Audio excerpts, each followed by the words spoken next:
चूंकि एक्टिंग की ज्यादातर किताबें यूरोप और रशिया में लिखी गई, तो रियलिज्म में हो गया कि बॉडी में को आप छोटे जेस्चर करो, सिर्फ स्पीच पे काम हो। हिंदुस्तान गर्म कंट्री है, हमारा आदमी हाथ खोल खोल के बोलेगा, धोती कुर्ता ढीले कपड़े पहनेगा, उसके किसी को बुलाना भी होगा तो है। यूरोप वाला बोले ओ कम। आप जिस दिन पिता बनते हो, मुझे 1 साल बाद रियलाइज हुआ कि अच्छा मैं बाप बन गया हूँ। 1 साल तक अनुभूति नहीं होता था बेटी को देख के कि अच्छा हाँ ठीक है। कल मेरे दोस्त मिले, बोले यार मेरे को तो लगने लगा कि यार मैं खराब पिता हूँ क्या, मुझे फिल्मों में जैसे बच्चों को देख के बाप करते हैं, मेरे मन में तो कुछ हो ही नहीं रहा है बच्चे को देख के। दोस्तों TRS हिंदी के एक बहुत मेकिंग ऑफ महाभारत फिल्म के बाद हमारी फैकल्टी सीन देखने के बाद वो पेंटिंग देखती थी, स्केच। पहले स्केच नहीं देखती थी, सीन देख लो उसके बाद वो स्केच देखते थे कि तुमने क्या बनाया था।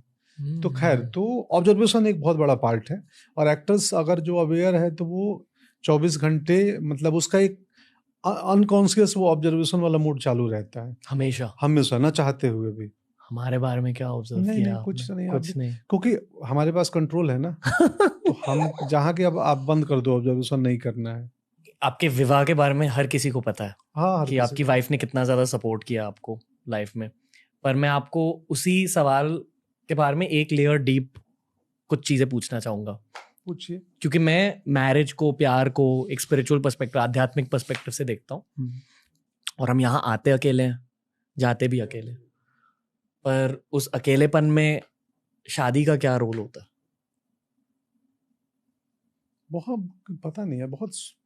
देखो, मुझे हमेशा सोचता हूँ कि जो शादी का सिस्टम है हमारे पूर्वजों ने बनाया होगा, हर धर्म में, हिंदू मुस्लिम सब धर्म में एक रिचुअल है, तरीका है। कि हमारे यहाँ एक नाट प्ले था भिखारी ठाकुर का, कि भाई उसमें हम इतने धार्मिक बंधनों में बांधते हैं। विष्णु आते हैं, वो कलश में सागर रखा जाता है, लक्ष्मी आती है, गणेश का पूजा होता है, उसके बाद अग्नि को साक्षी मान के आप 7 फेरे लेते हैं, आपका कुनबा होता है, लड़का और लड़की दोनों का, पूरा समाज होता है, उत्सव मनाया जाता है, भोज होता है, उसके बाद दुनिया भर के रिचुअल्स होते हैं। ये मामा करेंगे, ये भसुर बड़े भाई करेंगे, ये चाचा करेंगे, ये पिताजी करेंगे। तो उस प्ले में था कि यार ये इतनी रिचुअल्स और कर्म कांड के थ्रू बांधते हैं कि कल को अगर इस दोनों में थोड़ा मत, दो इंडिविजुअल हैं और संभव है कि दोनों में आइडियोलॉजिकल क्लैश हो, मत ही ना मिले, आइडियोलॉजिकल मतलब पॉलिटिकल आइडियोलॉजी की नहीं बात कर रहा हूँ, विचार ना मिले दो इंडिविजुअल के क्या, तो उनके ऊपर ये जो सामाजिक और धार्मिक बंधन है वो इतना स्ट्रांग हो कि वो असहमति के बाद भी दोनों जीवन साथ निभाएं। जब वो पूजा हो रही थी आपके शादी में, आपको लगा कि आपके दिमाग में, आपके दिल में, आपके रूह में कुछ चीजें बदल रही हैं? उस वक्त ऐसा थोड़ी लगता है। आप उसकी, लेकिन आपको इतना तो मालूम है ना कि बहुत रिचुअल्स हुआ है, हम रात भर जगे हैं, कुछ हुआ, बहुत कुछ हुआ है, और वो उसकी डोर जो है ना, वो शादी के 6 महीने बाद, 8 महीने बाद, 1 साल बाद रियलाइज होती है। आप जिस दिन पिता बनते हो, मुझे 1 साल बाद रियलाइज हुआ कि अच्छा मैं बाप बन गया हूँ। 1 साल तक अनुभूति नहीं होता था बेटी को देख के कि अच्छा हाँ ठीक है। कल मेरे दोस्त मिले, बोले यार मेरे को तो लगने लगा कि यार मैं खराब पिता हूँ क्या, मुझे फिल्मों में जैसे बच्चों को देख के बाप करते हैं, मेरे मन में तो कुछ हो ही नहीं रहा है बच्चे को देख के। तो फिल्मों में तो थोड़ा ज्यादा भी कर देते हैं, बट उसमें एक समय लगता है। अपने पिता का असली इज्जत तब आप करना शुरू करते हो ना, जब आप स्वयं पिता बनते हो। क्यों? तब तो आपको पता चलता है ना पिता होने का दर्द। पिता होने का दर्द? हाँ, पिता होने का दर्द, पिता होने का जुड़ाव। जब आपके बच्चे रात को 2 बजे आपके बाजू में लेटा है और वो सुसु करेगा और उठ के पत्नी है, आप कपड़े बदलेंगे और ये करेंगे, तब आपको लगेगा मेरे पिता भी तो यही करते होंगे मेरे लिए। और जब आप साल भर 6 महीने के बाद उससे अटैच होंगे, उसके साथ जुड़ाव पैदा होगा, और जब आपका एक इमोशनली कहीं बीच बीच में थोड़ी वीक भी होगे, बाहर जाओगे, तो रियलाइज होगा कि मेरे माँ बाप का भी तो यही होता होगा। तो पितृ ऋण करके एक ऋण है जो आप उतारने का तरीका है कि जो व्यक्ति हम पिता बने तो हमारा पितृ ऋण उतरता है। तो पिता की कीमत पिता बनने के बाद ही महसूस होती है। गैंग्स ऑफ वासेपुर को लेकर आपकी क्या यादें हैं? कुछ नहीं यादें हैं, मुझे लगा सब गोलियां चला रहे हैं, एक दूसरे को गालियां दे रहे हैं। पता नहीं कौन सी फिल्म बन रही है यार ये। जब बन के आई तो लगा ये तो कुछ और है, लोगों को बहुत पसंद आई है। और मेरे लिए वो क्योंकि उसके पहले मैं 1 सीन 2 सीन के रोल करता था, तो मुझे लगा ये भी वो 1 2 4 सीन का एक्सटेंशन है, वैसे ही छोटा पार्ट मिलेगा चला जाएगा, कुछ होगा नहीं। ये मालूम नहीं था कि इतनी चर्चित हो जाएगी, लोग मुझे खोजेंगे कौन है यार, सुल्तान कौन बना है। आज तक सुल्तान वो कैरेक्टर पीछा करता है, मतलब उसके फैंस पीछा करते हैं।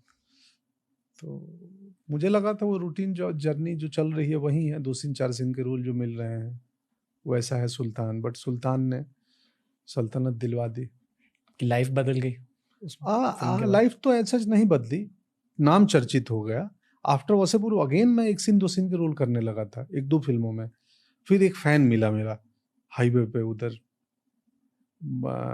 शूटिंग कर रहे थे NH पे, और वो बोला कि सर आप बहुत बड़े एक्टर हो। मैं बोला अच्छा, तो हाँ आप क्यों छोटा रोल कर रहे हो।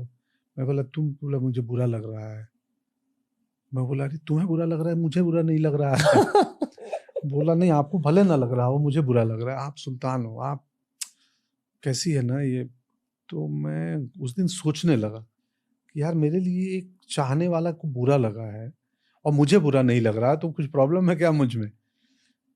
फिर मैंने बोला नहीं आप गुरु, उसने सही बोला, छोटे मोटे रोल 2 सीन 1 सीन ऐसा कोई बुराई नहीं अभी भी। उसके बाद मैंने मसान किया था 2 2.5 सीन का रोल, लेकिन मैंने चुना था खुद मसान में कि मैं यही करूंगा। स्क्रिप्ट पढ़ के मुझे प्रभावित हो गया था। अभी भी कोई एज सच क्राइटेरिया नहीं है, बट यस ये लगना कि यार ये एक खास इस किस्म का रोल दिया गया है जिसकी लेंथ इतनी है, ना कि ये ऐसे ही रोल है आए राम गया राम।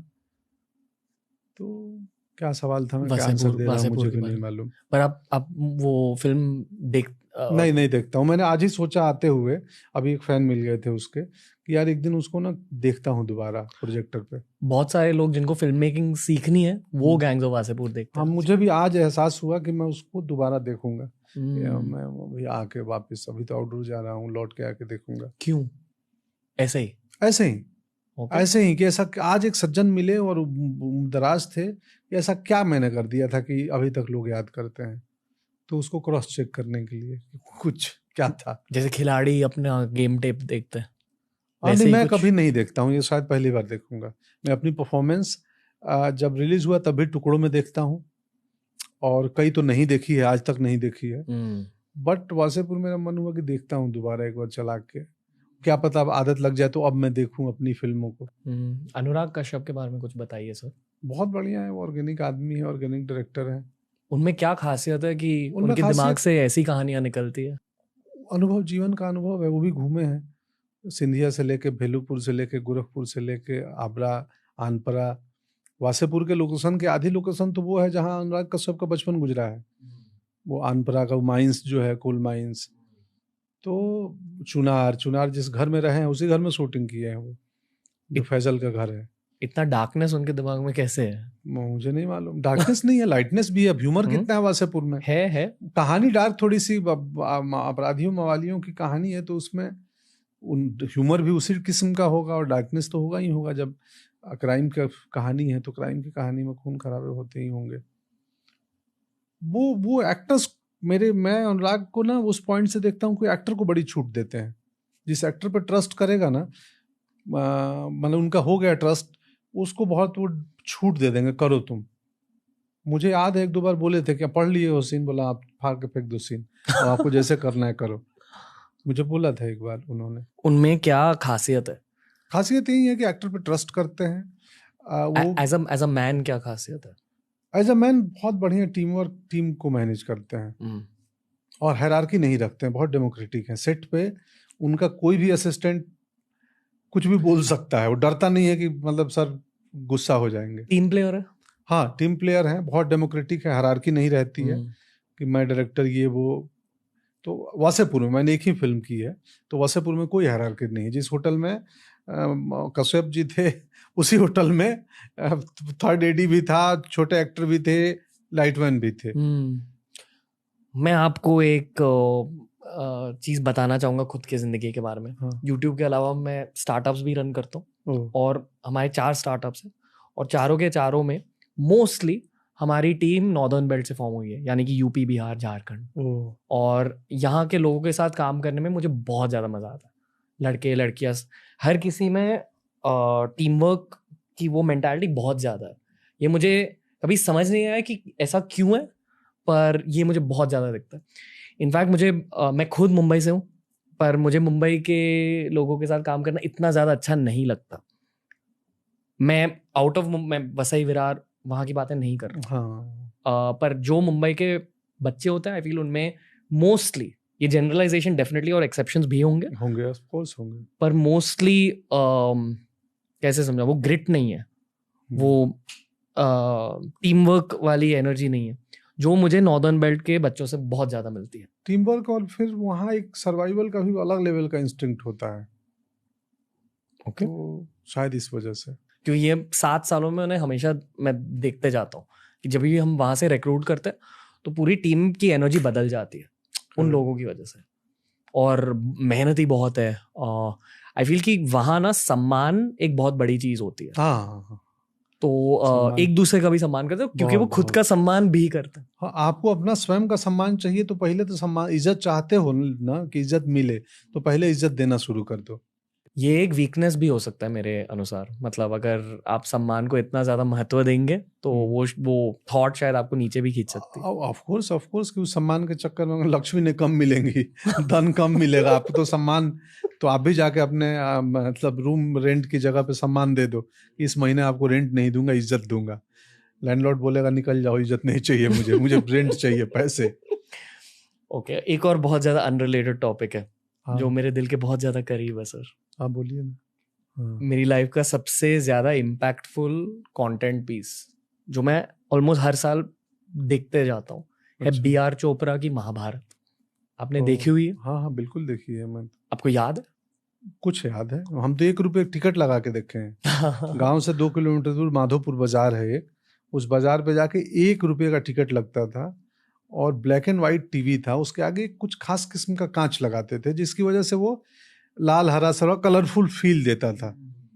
तो हम तो एक संडे को आता था एपिसोड, मेरे ख्याल से संडे को सुबह 9-10 बजे के आसपास, 1988 में। हाँ, तो हम माधोपुर बाजार में जाके, वो उस समय नया नया उसी के लिए आया था टीवी, देखते थे। उस शो में बहुत ज्यादा क्रिएटिव एनर्जी डाल दी थी B.R. चोपड़ा सर ने। शायद उनकी लाइफ का आखिरी प्रोजेक्ट था वो, और वो उनका ड्रीम प्रोजेक्ट था, और वो ड्रीम प्रोजेक्ट की एनर्जी आपको दिख जाती है। उसी महाभारत की एक मेकिंग ऑफ महाभारत फिल्म भी है यूट्यूब पर, वो आप देखिए। ओह, मैंने नहीं देखा। कि उस जमाने में लोग लिरिक्स कैसे लिखते थे, म्यूजिक कैसे कंपोज करते, राइटिंग कैसे करते, कास्टिंग कैसे करी उन्होंने।